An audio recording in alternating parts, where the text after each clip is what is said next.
하도록 이렇게 하겠습니다. 오늘 설교의 제목은 부흥으로 가는 교회 구성원의 책임이라는 제목으로 말씀을 증거합니다. 폴 트르니에가 한 말이 있습니다. 이런 말을 했습니다. 혼자서는 할 수 없는 것이 둘이 있습니다. 하나는 결혼이고 또 하나는 그리스도인이 되는 것입니다. 이런 말을 했습니다. 그리스도인들은 결코 혼자 신앙생활을 할 수 없습니다. 그리스도인들은 서로 영향을 주고받으면서 성장하도록 되어 있습니다. 하나님께서는 주님의 몸된 교회 공동체를 통해 성장하여 하나님 나라를 세우도록 우리를 부르셨습니다. 한번 잘 생각해 보십시오. 그리스도인이 되신 성도님들은 지금의 신앙의 성장에 있기까지 많은 믿음의 선배들의 도움을 받지 않으셨습니까? 교회 공동체의 영향을 받고 성장하지 않으셨습니까? 물론 불완전한 교회로 인해서 많은 상처와 아픔도 간직하신 분들이 계십니다. 그럼에도 불구하고 교회를 떠나서는 신앙이 제대로 성장할 수가 없습니다. 사람들에게 지쳐서 아니면 사람들에게 상처받아서 분주한 삶으로 인해서 혼자 있다 보면 반드시 그 신앙생활에는 영적 침체가 다가오게 됩니다. 그래서 교회는 필립 얀시의 책 이름처럼 제가 늘 생각하는 것처럼 교회는 나의 사랑이면서 나의 고민이기도 합니다. 그죠? 여러분에게 교회는 어떤 곳입니까? 주님께서 말씀하신 교회를 통해서 하나님 나라가 이루어지기 때문에 교회는 나의 사랑입니다.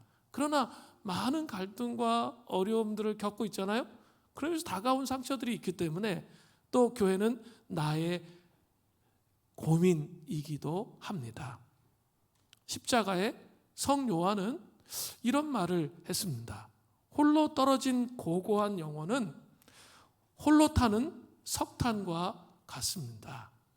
그 불길은 이제 식을 일만 남았습니다.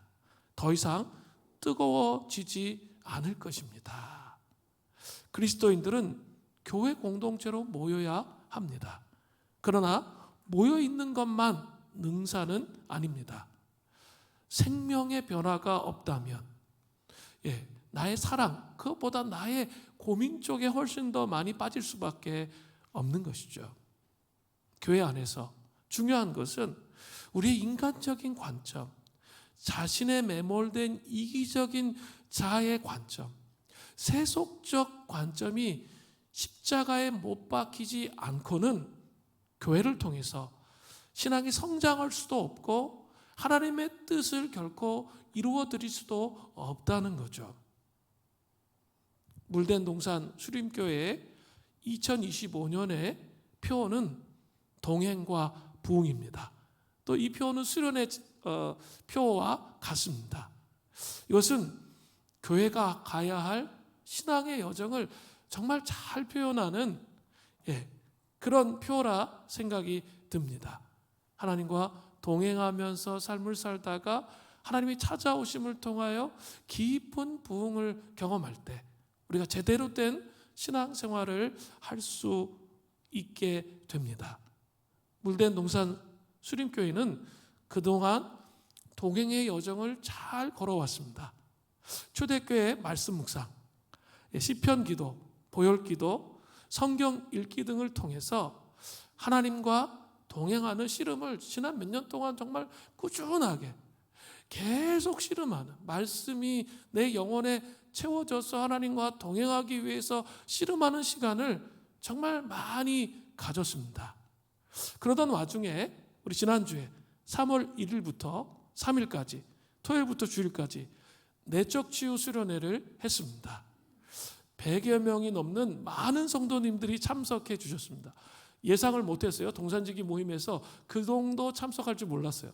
주일날 애들이 한 50명 정도 막 밑에서 바글바글 막 하는 거예요.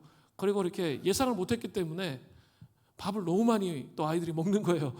그래가지고 이렇게 뒤에 약간 부족한 그런 일이 있었는데, 전혀 예상하지 못한 일들이 있었습니다.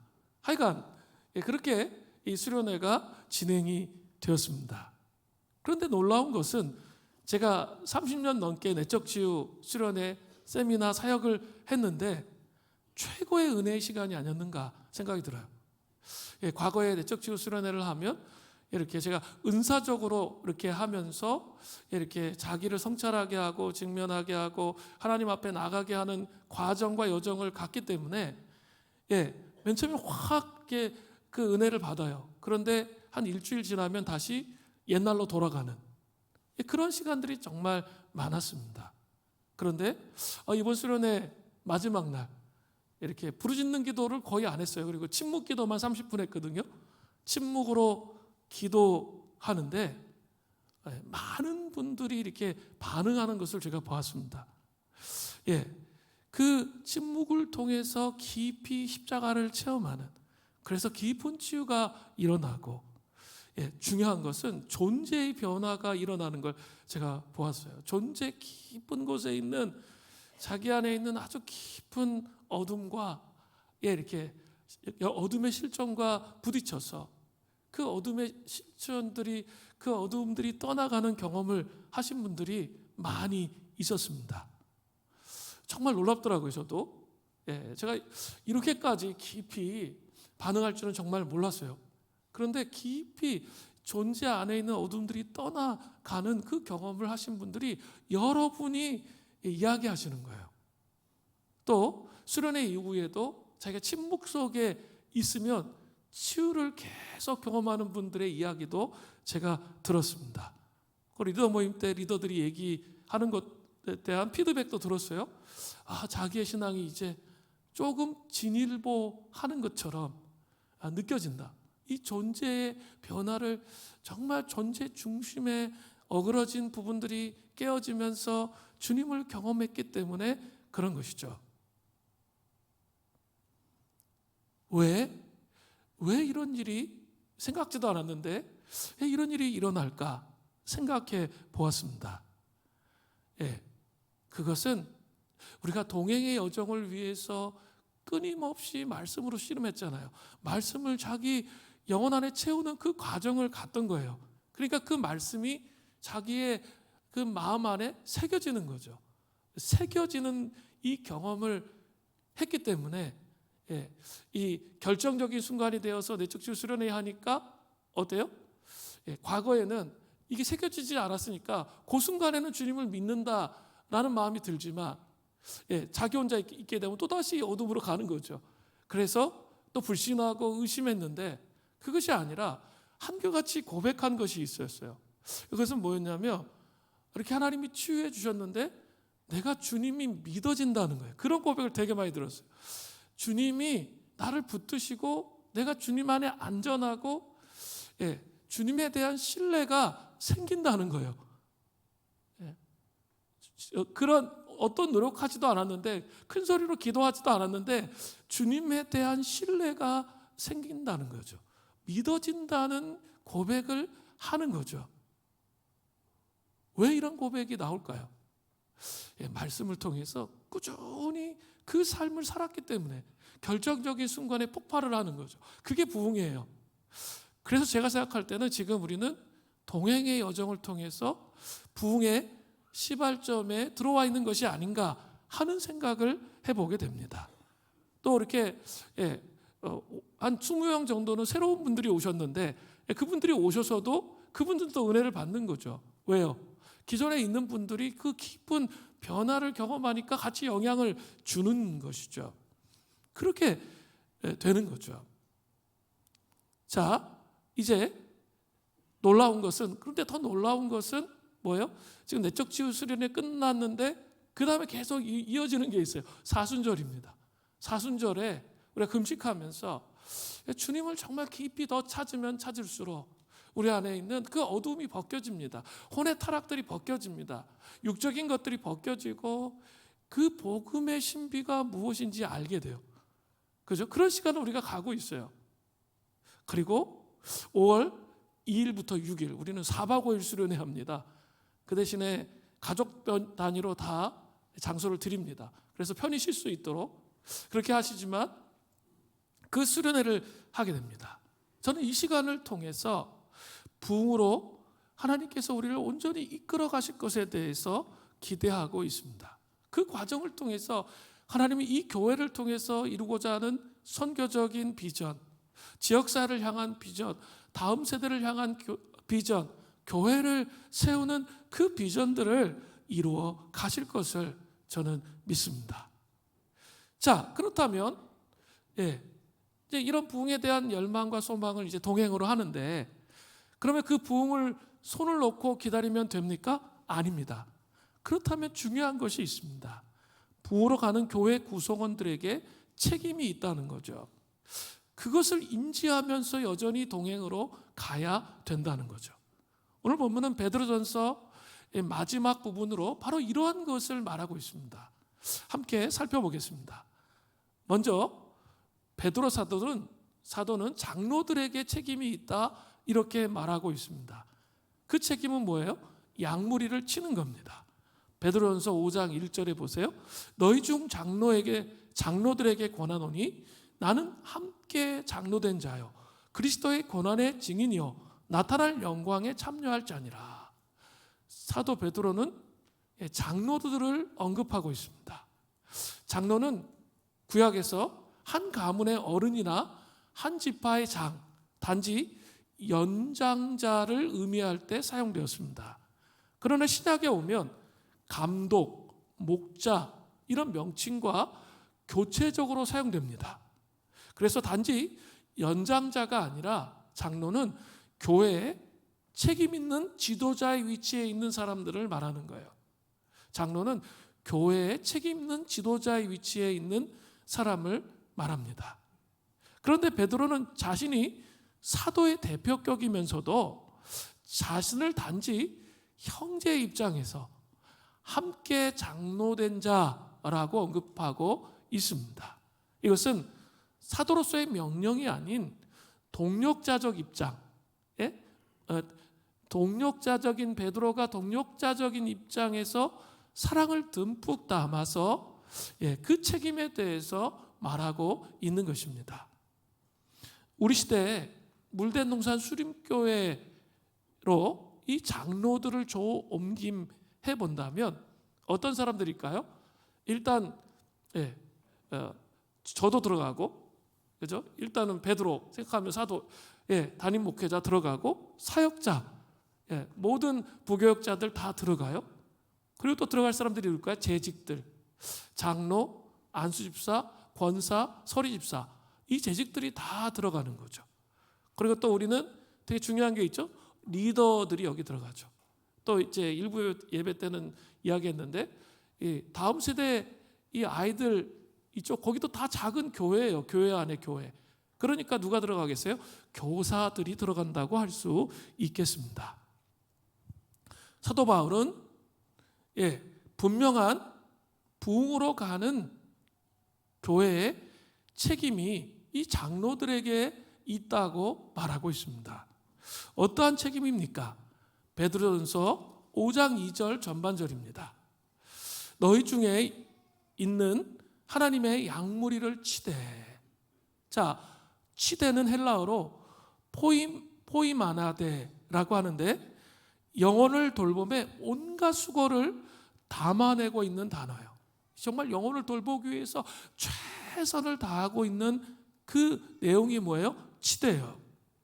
이것은 하나님의 말씀을 통해서 우리 공동체 구성원들 한 사람 한 사람을 영적으로 먹이는 것뿐만 아니라 그들을 보호하려고 씨름하는 거예요. 저부터 시작해서 이 장로의 여건에 해당하는 모든 분들은 그런 모습을 가져야 돼요. 담임 목사 혼자 하는 것이 아니라 장로들에게 해당되는 사역자, 재직, 리더, 교사들과 한 마음으로 그렇게 해야 한다는 거죠. 담임 목회자인 제가 설교를 해요. 또 훈련을 해요. 그것을 잘게 썰어서 그 소그룹 멤버들에게 어떻게 해야 돼요? 먹여야 될 책임이 누구에게 있어요? 리더들에게 있잖아요. 또 제가 이야기하는 이 모든 이 말씀에 대한 원리와 기준, 이것을 또 잘게 썰어서 그 훈련하고 세워가야 할 책임이 누구 있어요? 재직들에게 있는 거죠. 장로, 안수집사, 권사, 서리집사에게 있다라는 거죠. 공동체 구성원들을 먹이는 책임이에요. 책임입니다. 그러면서 사도 베드로는 삼중적 대꾸를 통해서, 히타 좀 꺼주세요. 삼중적 대꾸를 통해서 양무리를 칠 때 잘못된 동기와 올바른 동기, 잘못된 목표와 올바른 목표, 잘못된 방식과 올바른 방식을 분명하게 말하고 있습니다. 먼저 양무리를 칠 때 잘못된 동기와 올바른 동기는 무엇일까요? 베드로전서 5장 2절 중반절에 나와요. 억지로 하지 말고 하나님의 뜻을 따라 자원함으로 하며. 양들을 칠 때 중요한 원리가 있어요. 자원하는 마음 없이 형식적으로, 습관적으로, 억지로 하는 것이 아니라 하나님의 뜻에 따라 자원하는 마음으로, 기쁜 마음으로 영원히 하나님 앞에 변화될 것을 꿈꾸면서 소망하는 마음으로 섬겨야 된다는 거예요. 저뿐만 아니라 이 장로급에 해당하시는 모든 분들은 그 영혼을 섬길 때 그런 마음으로 섬겨야 되는 거죠. 그래서 그런 모습이 안 보이면 어떻게 해야 돼요? 하나님께 기도해야죠. 매일매일 기도의 리스트에 자기 속으로 멤버가 있어야 되는 거예요. 그 영혼들이 정말 하나님 앞에 온전히 변화되고 회복되어 하나님의 사람이 되도록 하는 것. 그것이 정말 우리 장로들의 역할인 거예요. 두 번째는 잘못된 목표와 올바른 목표입니다. 베드로전서 5장 2절 후반절을 보세요. 더러운 이득을 위하여 하지 말고 기꺼이 하며. 교회의 여러 가지 사역을 통해서 자신이 이득을 취할 거, 이런 거 생각하지 말라라는 거예요. 이것을 더러운 이득이라 이렇게 말했습니다. 기꺼이 자신을 내어주고 그렇게 섬기는 삶을 살아야 된다는 거죠. 자, 그렇다면 세 번째, 양무리를 치는 잘못된 방식과 올바른 방식은 무엇입니까? 베드로전서 5장 2절 후반절입니다. 더러운 이득을 위하여 하지 말고 기꺼이 하며. 교회의 여러 가지 사역을 통해서 자신의 이득을 취할 것으로 생각하지 말고, 아까 말씀드렸죠? 세 번째는 베드로전서 5장 3절입니다. 맡은 자들에게 주장하는 자세. 표준세 번역에 보니까 맡은 사람들을 지배하려고, 그렇게 하지 말고 양무리의 본이 되라는 거죠. 이 말씀은 사도 바울이 고린도후서 1장 24절에 언급한 말씀과 상통하고 있습니다. 고린도후서 1장 24절에 이렇게 되어 있죠. 우리가 너희 믿음을 주관하려는 것이 아니요 오직 너희 기쁨을 돕는 자가 되려 함이니 이는 너희가 믿음에 섰음이라. 아주 중요한 말씀이에요. 이렇게 리더를 해가잖아요.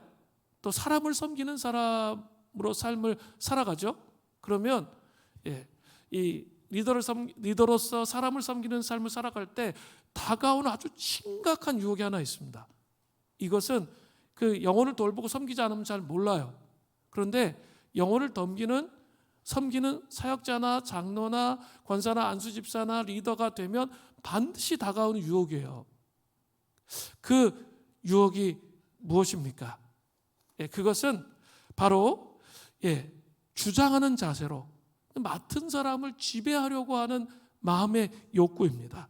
그리고 그들의 믿음을 주관하려고 하는 그런 태도예요. 그런데 분명히 말하고 있어요. 우리는 그 다른 사람의 믿음을 주관하는 자가 아니에요. 우리 자녀들의 믿음을 우리가 주관할 수 없어요. 스스로 결단해서 나가는 거죠. 그래서 우리는 돕는 자라고 사도 바울은 분명히 말하고 있잖아요. 우리 장로들은 성도들을 주장하고 지배하는 자세로 섬기면 결코 안 됩니다. 왜냐하면 우리는 그들의 믿음의 주관자가 아니고 돕는 자에 불과하기 때문에 그렇습니다. 이것을 아주 항상 명심해야 됩니다. 사람을 자신이 소유하려는 욕심을 부리게 되면 주장하고 지배하려는 태도를 가질 수 있습니다. 이것이 정말 하나님이 기뻐하시지 않는 심각한 죄가 된다는 거예요. 이걸 반드시 알아야 돼요. 우리 장로님들, 권사님들, 안수집사님들, 리더들, 우리 재직들 반드시 알아야 돼요. 심각한 죄가 된다는 거죠. 그렇다고 해서 그러면 그런 거 너무 무서워. 그러니까 그냥 자기 멤버를 그냥 방목해. 그럼 더 큰 죄죠. 사랑으로 섬기지 않았기 때문이죠. 이 머릿속에 영혼을 돌보고 섬길 때 그림이 반드시 있어야 돼요. 돕는 자로 섬기기 위한 그림. 이건 목회자인 저에게도 항상 제가 갖고 있는 그림이기도 해요. 그리고 항상 그것을 성찰하면서 그렇지 못한 삶을 살 때 제가 회개할 수밖에 없게 만드는 그림이기도 해요. 자, 초신자를 만났어요. 그러면 어떻게 해야죠? 맨 처음에? 내가 적극적으로 해야죠.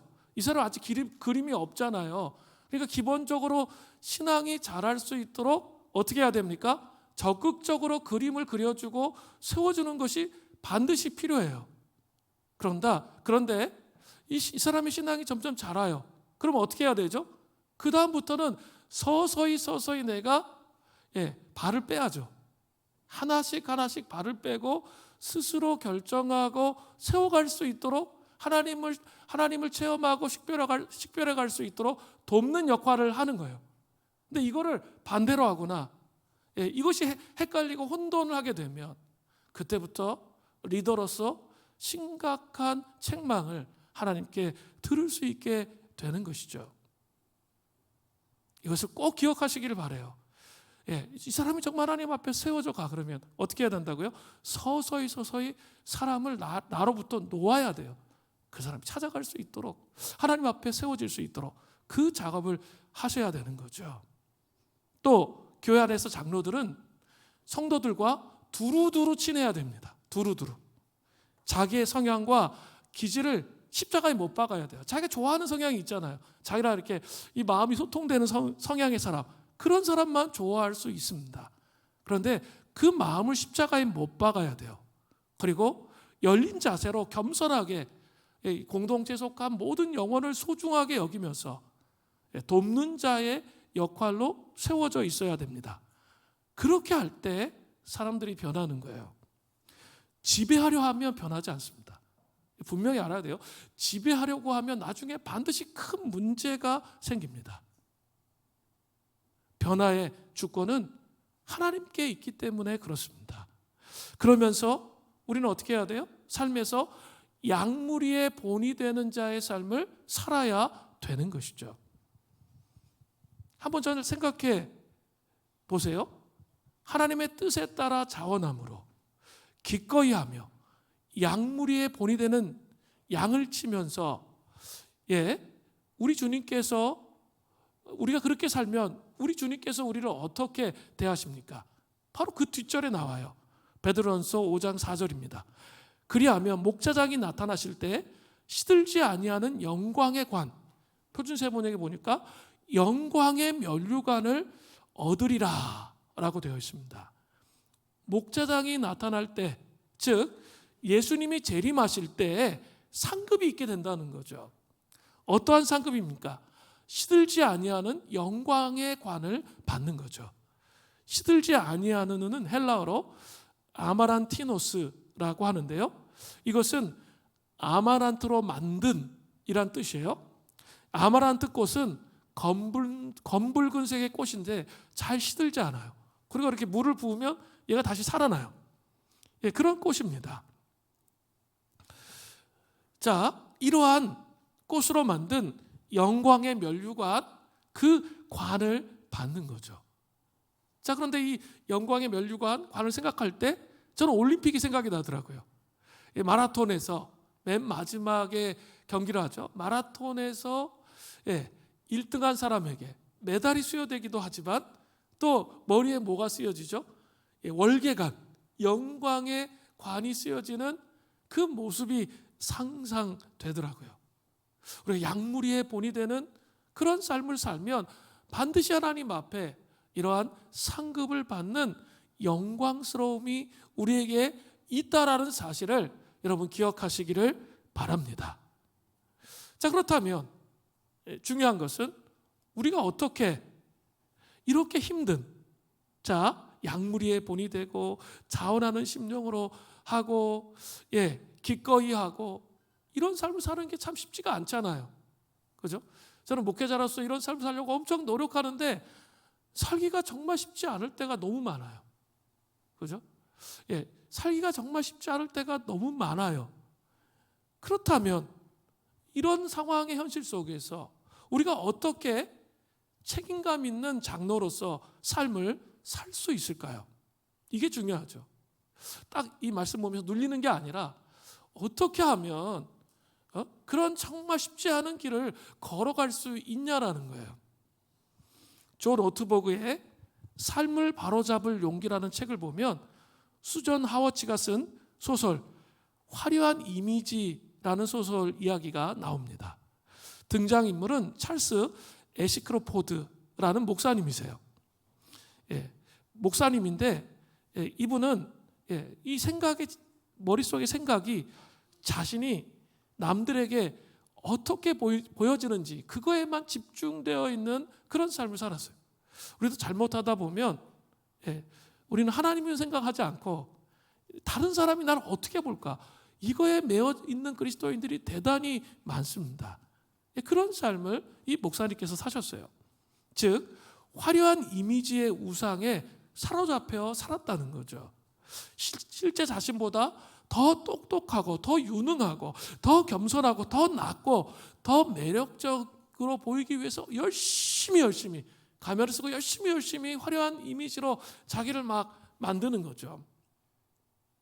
결국 그는 영적으로 정서적으로 심각하게 무너졌습니다. 하지만 수치와 자신의 실제의 모습이 드러나면서 오히려 정서적으로 회복되고 남들과의 진정한 관계를 경험하게 되었습니다.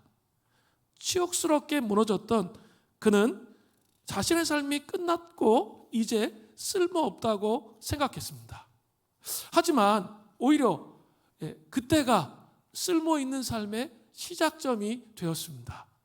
망가진 진짜 자아를 통해 화려한 이미지로는 할 수 없는 방식으로 하나님을 섬길 수 있게 된 거죠. 상처 입은 치유자가 뭡니까? 바로 그런 거예요. 내가 치유된 만큼 다른 사람을 도울 수 있어요. 내가 만들어 놓은 이미지에는 하나님의 임재가 없어요. 근데 그 깨어짐, 고통, 그 속에 주님이 찾아오셔서 회복된 것을 나누잖아요. 그러면 어떤 일이 일어나요? 생명이 흘러가요. 능력이 흘러가요. 사람들이 반응하기 시작해요. 그것을 알게 된 거죠. 화려한 이미지는 겉으로는 강해 보여요. 그러나 실상은 약합니다. 망가진 자는 연약해 보이지만 힘을 얻습니다. 이 책의 도입부에서 애시크로프트 목사는 자신의 약함을 거부하고 비난하고 부정합니다. 하지만 결국 그는 자신의 약점을 환영하게 되었습니다. 그 약점의 자리에서 바로 하나님을 만났기 때문입니다. 우리도 이러한 약함의 영성이 필요해요. 우리가 양무리의 본이 되는 목회자가 되고 장로가 되고 안수집사가 되고 권사가 되고 리더가 되기를 원하죠. 근데 그게 우리 힘으로 되는 것이 아니에요. 우리의 약함, 깨어짐 속에 찾아오신 주님을 나누고 자랑할 수 있어야 된다는 거죠. 그러나 많은 사람들은 자신의 약함을 보며 한숨 짓고 눈물 짓습니다. 그리고 그 약함 속에 갇혀서 삶을 살아갑니다. 하지만 나는, 여러분 이런 단어 들어보셨어요? 하지만 나는. 이것은 우리가 아무리 노력해도 부족하다는 것을 보여줍니다. 나는 운동을 해서 몸을 만들어야 합니다. 하지만 나는 피곤합니다. 새로운 친구를 사귀는 것이 너무 좋습니다. 하지만 나는 너무 내향적입니다. 나는 평안하고 소망 넘치는 삶을 살고 싶습니다. 하지만 나는 걱정이 너무 많습니다. 나는 재정적으로 안정되고 싶습니다. 하지만 나는 지출이 너무 많습니다. 술을 다시는 마시지 말아야 됩니다. 하지만 나는 오늘 스트레스를 너무 많이 받았습니다. 자, 이 하지만 나는은 우리가 아무리 노력해도 부족하다는 것을 보여줍니다. 사도 바울은 이러한 자신의 약함에 갇혀 있는 것이 아니라 자신의 약함을 하나님께 올려드릴 때 놀라운 변화가 있는 신비를 고백하고 있습니다. 고린도전서 1장 27절부터 29절을 보세요. 여기 나오죠? 그러나 하나님께서, 이 단어가 중요해요. 그러나 하나님께서 세상에 미련한 것들을 택하사 지혜 있는 자들을 부끄럽게 하려 하시고 세상에 약한 것들을 택하사 강한 것들을 부끄럽게 하려 하시며 하나님께서는 세상에 천한 것들과 멸시받는 것들과 없는 것들을 택하사 있는 것들을 폐하려 하시나니 이는 아무 육체도 하나님 앞에서 자랑하지 못하게 하려 하심이라. 사도 바울은 하지만 나는이 아니라 뭐예요? 그러나 하나님께서를 고백한다는 거예요. 이게 아주 중요해요. 그러나 하나님께서, 이 고백을 한다는 거죠. 플레밍 러틀리즈라는 학자는 이렇게 말했어요. 신약에서 그러나 하나님께서는, 하지만 하나님께서는 이라는 두 단어가 보이면 관심을 집중하시기 바랍니다 라고 말했습니다. 왜냐하면 곧 좋은 소식을 듣게 될 테니 말입니다. 이렇게 말했습니다. 그러나 하나님께서는 우리의 부족함이 우리가 어떠한 사람이 되고 어떤 일을 할 수 있는지 결정하지 못한다는 뜻이에요. 어떤 사람이 되는지 어떤 일을 할 수 있는지 결정 못한다는 거죠. 우리의 상황이 절대 바뀌지 않을 거라고 여러분 생각하십니까? 우리의 우울증 때문에 항상 패배할 것이라 여러분 생각하십니까? 항상 인생을 실패자로 살 것이라 생각하십니까? 자신의 약점 때문에 절망하고 계십니까? 하나님의 손에 잡혀있는 몽땅 연필과 같은 그런 존재가 되십시오. 하나님의 손에만 잡혀있으면 돼요. 내가 아무리 몽땅 연필처럼 보잘것없고 쓸모없는 것처럼 보이고 무능력하고 무기력하게 보이지만 정말 하나님의 손에 잡히는 원리만 여러분이 알고 계신다면, 그것만 알고 있다면 여러분은 약함의 영성을 가질 수 있는 거죠. 그때 하나님께서 우리를 정말 위대하게 쓰십니다.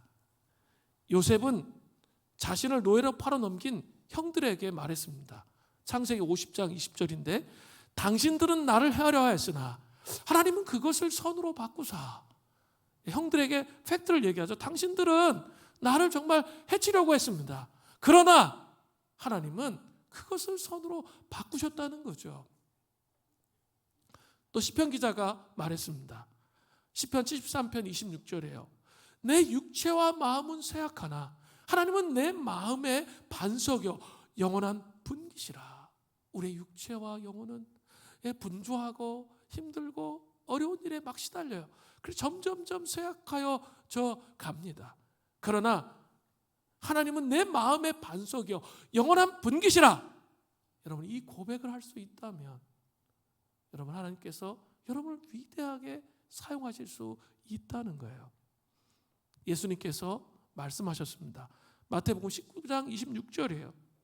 사람으로 할 수 없으나 하나님으로는 다 하실 수 있느니라. 약함이 하나님의 손에 붙잡힌 장로, 사역자, 재직, 리더, 교사들이 되시기를 간절히 바랍니다. 자기의 노력으로 막 그러다가는 탈진돼요. 그리고 막 지쳐요. 그것이 아니라 우리 약함을 인정하는 거예요.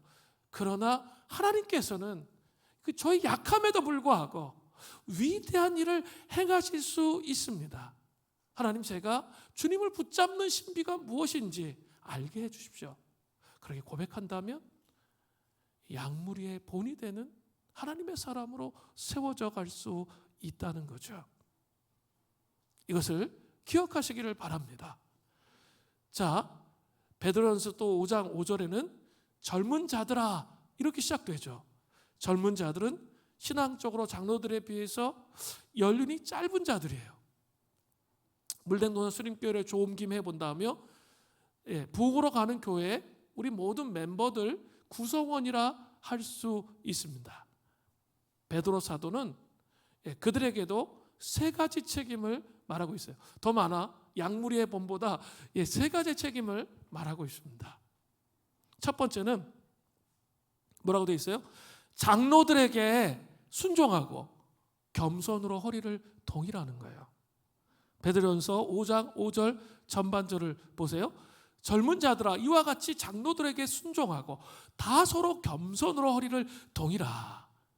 교회 멤버들, 즉 젊은 자들은 장로들에게 순종하고 장로들이나 멤버들과 상관없이 겸손으로 허리를 동여야 됩니다. 허리를 동이라는 것은 무슨 뜻입니까? 헬라어로 앵콤보마이라고 하는데요. 이것은 그 당시에 노예들이 입었던 앞치마를 말해요. 앞치마가 있었는데 앞치마를 딱 하고 나서 뒤에 끈을 묶는 그런 모습으로 묘사한 말이에요. 이것은 마치 노예가 주인을 섬기기 위해서 앞치마를 두르듯이 섬김의 자세를 보이라는 거예요. 이거 누구한테 얘기한 거예요? 멤버들에게 얘기한 거예요. 그죠? 섬김의 자세를 보이라는 거죠. 교회는 쇼핑센터, VIP 카드를 갖고 있는 회원으로 서 있는 자가 아니에요. 자기의 필요에 따라 교회 나오고 안 나오고 이런 게 아니에요. 교회는 주님의 몸된 교회, 성경에서 말하는 주님의 몸된 교회를 위해서는 어떻게 해야 돼요? 주님을 정말 사랑하세요? 그러면 어떻게 해야 돼요? 그 주님의 몸된 교회를 통해 하나님 나라가 구현되잖아요. 그러면 어떻게 해야 돼요? 허리를 동이고 겸손으로 시작하는 거죠. 섬김의 삶을 살아야 된다는 거예요. 그냥 이렇게 와서 대우받고 여기 대우 안 해주면 다른 교회 가고, 이것은 정말 성경적이지 않은 잘못된 교회론이라는 거예요. 물론 때로 이렇게 기도하면서 하나님께서 또 이끄심이 있을 수 있어요. 그죠? 그럴 때는 교회를 옮길 수 있어요. 그러나 그런 것이 아니라면 하나님 기쁘시게 하는 일이 아니에요. 하나님께서 섬김의 자세로 있으라는 거예요. 방관자처럼 이렇게 한 발은 끼었다가 한 발은 집어넣고 한 발은 빼는 그런 식의 신앙생활을 하면 안 된다는 거죠. 부흥으로 가는 교회의 성도들은 바로 그런 모습을 가지고 있어야 된다는 거죠. 겸손함으로 허리를 동이고 섬길 자세를 다 가지고 있어야 한다는 거예요. 왜 이러한 순종과 겸손이 중요할까요? 특히 겸손의 중요성에 대해서 바로 뒷절에 잘 나와요. 두 가지예요. 왜 멤버들에게 겸손한 삶을 살아야 된다고 이야기하냐면 그것이 아주 중요한 삶의 영성이기 때문에 그렇습니다. 베드로전서 5장 5절 후반절을 보세요. 하나님은 교만한 자를 대적하시되 겸손한 자들에게 은혜를 주시느니라. 이 구절을 잘 기억하세요. 하나님은 교만한 자를 대적하십니다. 이 대적하다라는 것은 안티파소마이라고 하는데 아주 강렬한 표현입니다. 그리고 군대를 적에 대항해서 배치시키는 모습, 그게 대적이에요. 즉 쉬운 말로 하면 하나님께서 우리가 교만하면 하나님의 군대를 이렇게 배치하시는 거예요. 배치. 그래서 우리를 어떻게 하세요? 대적하세요. 충격적이죠? 우리가 교만하면요 우리를 대적하신다고요. 하나님이 대적하시면 우리 이제 끝장나는 거예요. 엎어져도 코가 깨지는 거죠. 일이 안 돼. 될 수가 없어. 하나님이 우리를 대적하면. 그렇게 된다는 거예요. 빈센트라는 성경학자는 이 구절을 가지고 이렇게 얘기했어요. 교만은 하나님의 군대를 불러일으킨다는 거예요. 정말 무섭죠? 교만이 하나님의 군대를 불러일으킨다라는 거예요. 저는 이번 사순절에 제가 이렇게 집중하고 있는 전 전혀 생각하지도 못했어요. 제가 교만하리라고는. 근데 제가 엄청 교만하더라고요. 그래서 새벽마다 떠올라. 새벽에 앉아 있으면 떠올라요. 금식하고 기도하니까 떠오르는 거죠. 떠올라요. 계시적 회개죠, 그게. 괴시적으로 회개해야 할 게 떠오르는 거죠. 그 교만은 뭐 사람들 앞에 나타나는 교만도 있지만 그거는 최종적 결과로 나타나는 거예요. 내 마음의 동기를 내가 알잖아요. 그리고 내 안에 막 섞여져 있는 것들이 있잖아요. 제가 아주 젊은 날부터 사역을 했는데 그 사역하면서 내가 가로챘던 하나님의 영광 막 이런 것들이 막 생각이 나는 거예요. 그래서 계속 회개하고 있습니다. 정말 이 교만을 하나님이 철저하게 다루시기를 원하는구나, 이 사순절에. 저는 그런 생각이 정말 많이 들어요. 내가 하나님의 영광을 취했던 것들, 내가 이렇게 하나님께 맡겨드리지 못하고 불안해가지고 제가 했던 수많은 행동들, 이게 생각이 나요. 그 교만은 초대교회 때부터 내려온 7가지 대죄 중에 첫 번째예요. 그 시기, 교만이 첫 번째고 그 다음에 시기, 분노, 나태, 탐욕, 탐식, 정욕이 있어요. 교만, 이렇게 난 다른 사람에 비교해서 난 교만하지 않아요. 이런 식으로 접근하시면 안 돼요. 제가 이 사순절에 좀 볼 수 있는 책, 제가 작년에 이 책을 보면서 되게 감동을 했는데 이게 또 생각이 나더라고요. 신원하 교수님의 죽음에 이르는 7가지 죄, 그 7가지 대죄에 대해서 얘기하는 거예요. 첫 번째가 교만입니다. 그걸 읽어보면 우리가 생각하는 수준의 교만이 그런 죄가 아니에요. 정말 우리의 존재 중심에 있는 그 죄악들이 있거든요. 그것을 알게 해주시더라고요. 한번 읽어보세요. 읽으면서 씨름하면서 하나님 앞에 나아가면서 계시적인 회개를 하셔야 돼요. 왜냐하면 저는 저희 삶을 발주해 봤어요. 하나님 기름 부어주시고 하나님 역사해 주신 것들도 많이 있었지만 또 어떤 영역에서 닫혀있는 부분들이 있더라고요. 그 닫혀있는 부분이 왜 닫혀있을까 생각해 볼 때 바로 저희 교만 때문이 아니었을까, 이런 생각들을 하게 되는 거죠. 그리고 회개하고 돌이키게 됩니다. 그런데 반대로 하나님은 뭐라고 말씀하세요? 겸손한 자에게 은혜를 주시는 거예요. 겸손한 자에게 은혜를 주시고 살 길을 열어 주십니다. 살 길을 열어 주실 뿐만 아니라 우리가 겸손함으로 자신을 낮추면 하나님이 우리를 높이신다라고 분명히 말씀하세요. 이거 믿으세요? 베드로전서 5장 6절에 분명히 언급되어 있어요. 그러므로 하나님의 능하신 손 아래서 겸손하라. 때가 되면 너희를 높이시리라. 하나님 분명히 때가 되면 우리를 높이시는 때가 와요. 우리 물대동산 수립교회에 온 지 얼마 안 됐어요. 내가 다른 교회에서 막 날고 기었는데, 그런데 자기를 정말 낮추고 겸손하게 있잖아요. 그러면 얼마 안 돼서 사람들이 알아보게 돼요. 저 사람 정말 하나님의 사람이구나, 정말 귀한 사람이구나 알게 되는 거죠. 그러면서 높임을 받게 되는 것처럼 겸손할 때 높아지게 되는 것이죠. 그렇기 때문에 순종하고 장로들에게 순종하고 겸손으로 허리를 동여야 되는 것입니다. 두 번째, 젊은 자들의 책임 두 번째, 염려를 다 주께 맡겨야 돼요. 베드로전서 5장 7절을 보세요. 너희 염려를 주께 다 맡기라. 이는 그가 너희를 돌보심이라. 아멘은 아무도 진짜 중요한 말씀이에요. 제가 은혜를 많이 받았는데, 너희 염려를 다 주께 맡기라. 이는 그가 너희를 돌보심이라. 그래도 아멘 이러네. 이따 또 할까요? 염려는 마음이 둘로 나뉠 때 경험하는 그런 심리적 경험이에요. 심리적인 현상이에요. 마음이 나뉘게 되면 평강이 깨져요. 염려는 마음이 산란한 상태입니다.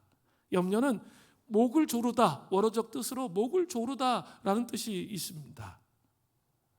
염려하다 보면 갑자기 가슴이 뛰면서 누군가가 목을 조르는 것처럼 그렇게 경험하게 됩니다.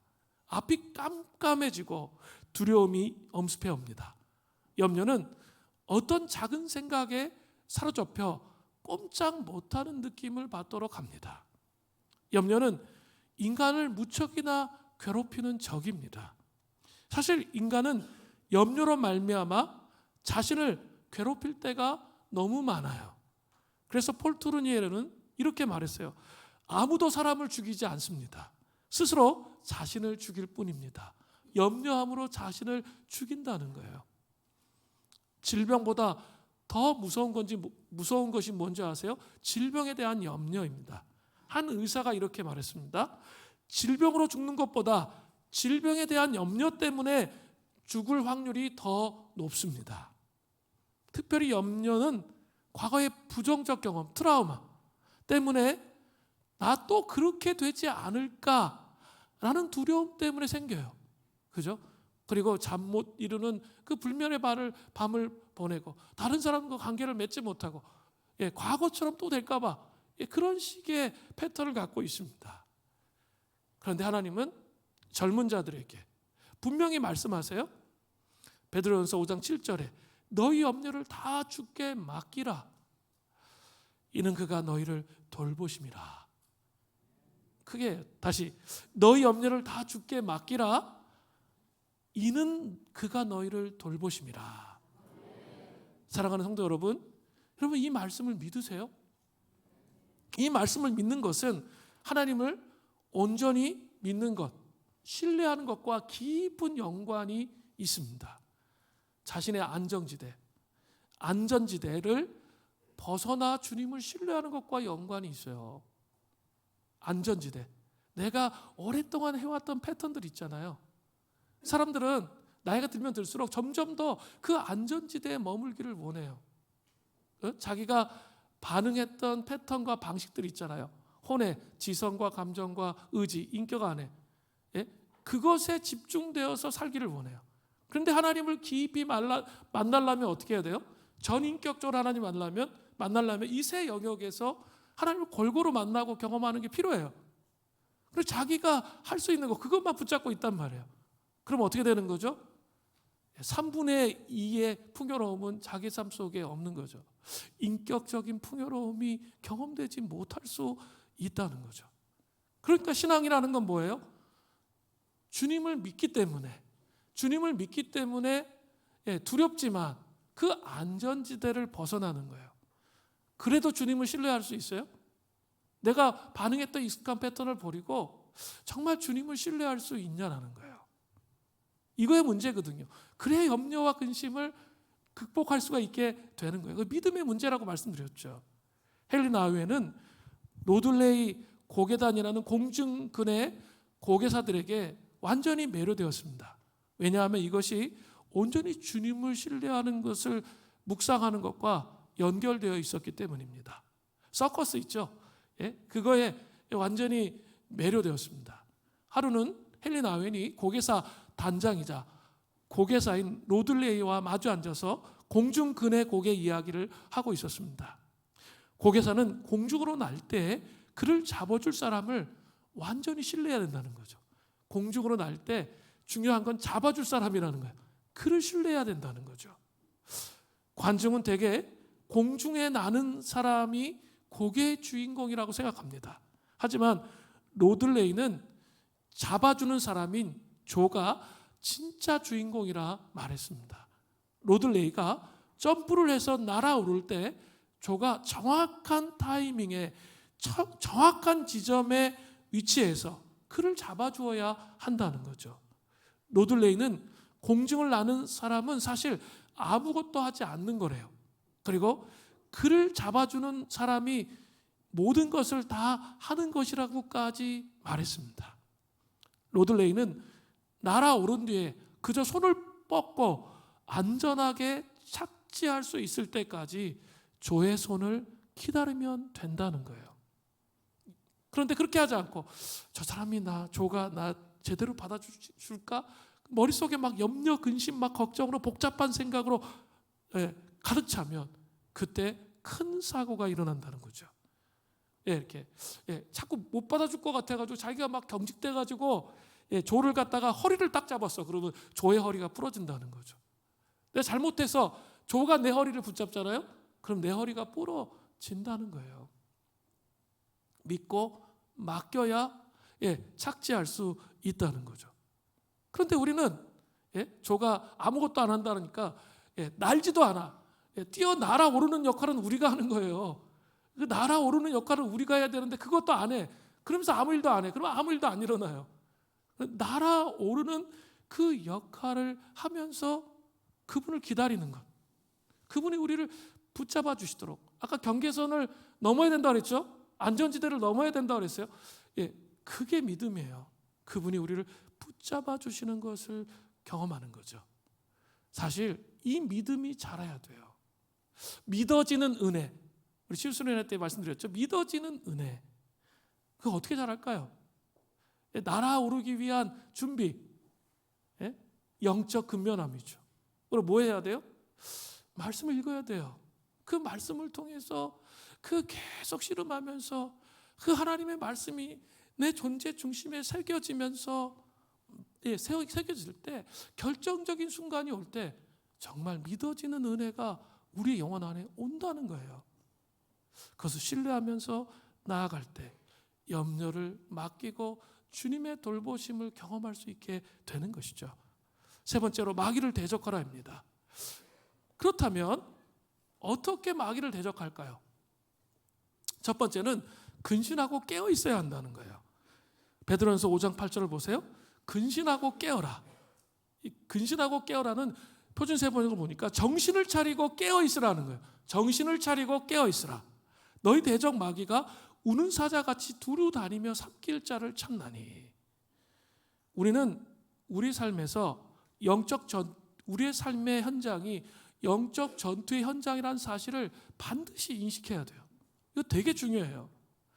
원수 마귀는 단지 뿔 달린 도깨비로 우리 가운데 온다고 생각한다면 심각한 오류를 범하게 됩니다. 그렇게 한다면 근신하고 깨어있는 삶의 의미가 무엇인지 잘 모릅니다. 성 어거스틴은 마귀가 세 가지 모양으로 우리 가운데 온다고 말하고 있어요.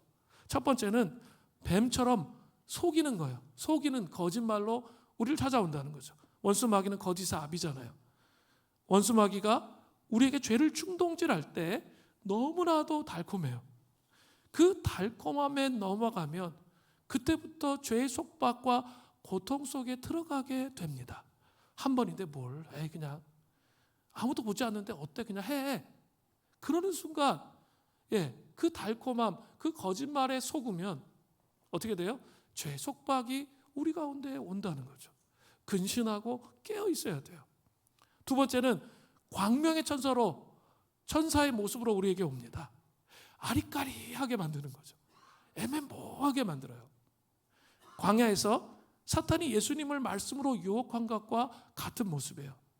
그래서 초대교회 교부들은 제일 중요한 게 뭐라고 그랬어요? 사랑도 분별력 있는 사랑을 해야 된다고 그랬죠. 분별력을 키우는 걸 정말 중요하게 여겼어요. 말씀을 묵상하며 씨름하면서 정말 분별력을 세우는 것을 정말 중요하게 여겼어요. 그리고 자기 삶을 통해서 자꾸 경험하잖아요. 하나님의 방식을. 그 하나님의 방식, 내 방식이 아닌 하나님의 방식을 경험하는 것을 대단히 중요하게 여겼어요. 왜냐하면 광명의 천사로 속여요. 마귀가 이렇게 속인다니까요. 나는 안 속겠지. 그런 거 없어요. 우리보다 훨씬 고단수예요.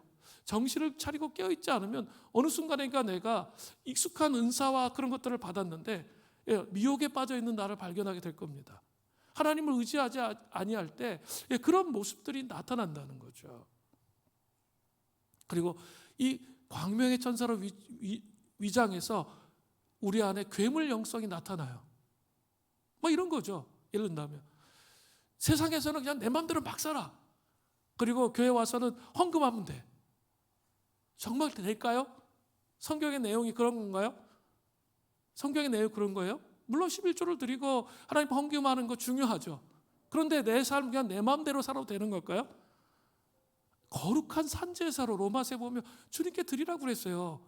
그 전체적인 맥락이 성경의 흐름의 맥락을 분별하지 않으면 왜곡된 생각과 틀 안으로 들어간다는 것을 여러분 기억하십시오. 그리고 세 번째는 오늘 본문에 나오죠. 우는 사자와 같이 두루 다니며 하나님의 사람들을 무너뜨리고자 합니다. 여러분 이런 거 언제 경험해요? 정교회 수련회 이제 가기 전에 레파토리들이 있어요. 우리를 하나님 앞에 더 가까이 가려고 하죠. 그리고 공격해요. 그리고 그거 더 가까이 가려고 하면 하기 싫은 마음을 엄청 부어줘요. 근데 그게 자기 마음인 줄 알아. 그렇지 않아요. 원수 마귀가 그걸 하면 이 사람이 그 은혜 가운데 나가면 이 사람이 더 하나님 앞에 나갈 걸 알기 때문에 어떻게든지 막아야죠. 그래서 자기의 감정에 넣어주는 거예요. 그거 하지 말라고. 근데 그거 속는 사람들이 너무 많아요. 그게 어떤 거죠? 우는 사자처럼 우리를 무너뜨리고자 합니다. 그럴 때 우리가 어떻게 해야 돼요? 두 번째, 믿음으로 굳건하게 하여 대적해야 돼요. 너희는 믿음으로 굳건하게 하여 그를 대적하라. 믿음을 굳건하게 하여 원수 마귀를 대적해야 돼요.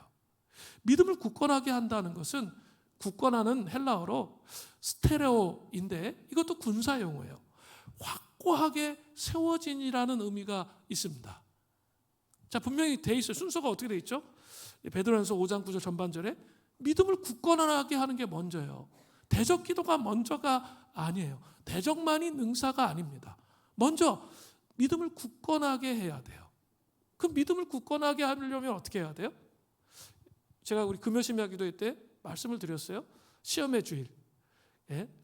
그 예수님께서 사순절 기간에 행하신 그 이적, 기적, 그 일, 그게 딱 하나가 나오는데 뭐예요?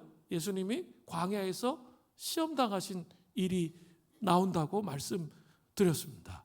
그리고 세 가지 시험을 당하죠.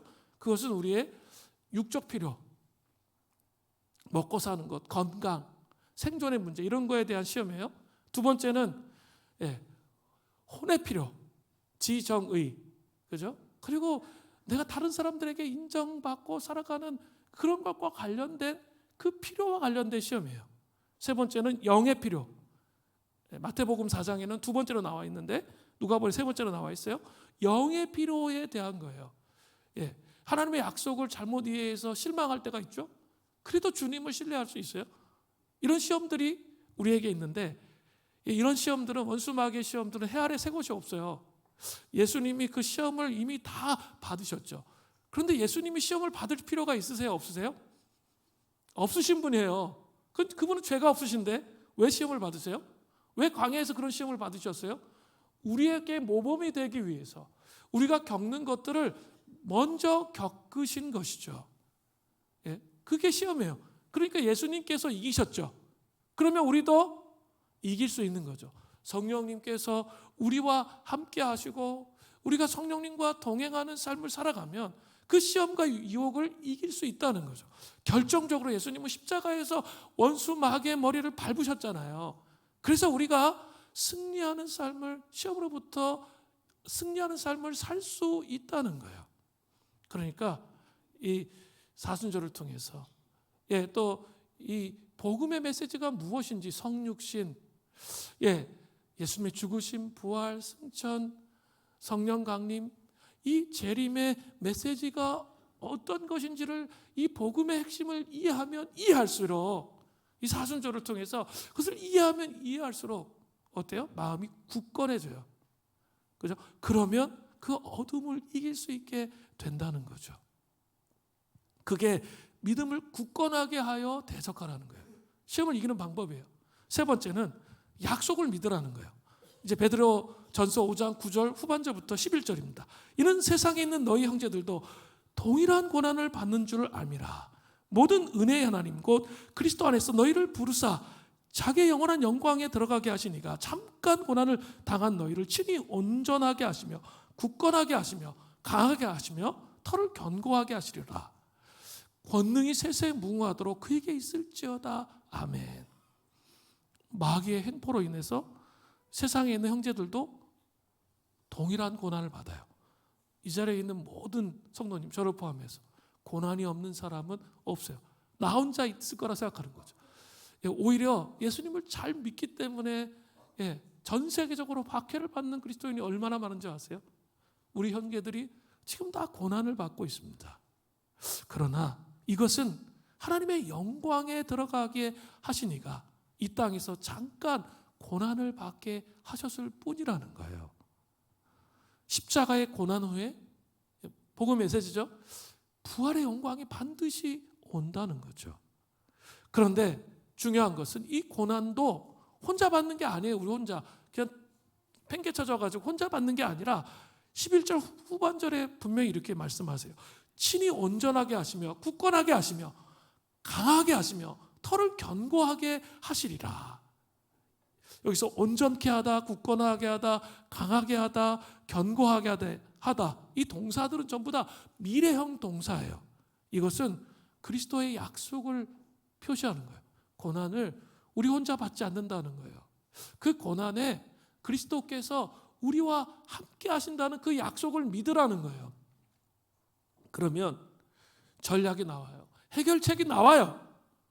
그리고 하나님의 이끄심을 경험하게 된다는 거죠. 그 은혜가 우리에게 있기를 바랍니다. 12절부터 14절은 이제 인사말로 끝내고 있습니다. 부흥하는 교회의 구성원의 책임. 찬양팀 나오세요. 두 가지 말씀을 드렸어요. 장로들의 책임. 양을 치면서 양무리의 본이 돼야 돼요. 그런데 우리가 약함의 영속으로만 그렇게 할 수 있다 말씀을 드렸어요. 젊은 자들 장로들에게 순종하고 겸손함으로 허리를 동여야 돼요. 그리고 염려를 다 주께 맡겨야 돼요. 마귀를 대적해야 돼요. 그 삶을 사시는 은혜가 있기를 바랍니다. 우리 같이 꽃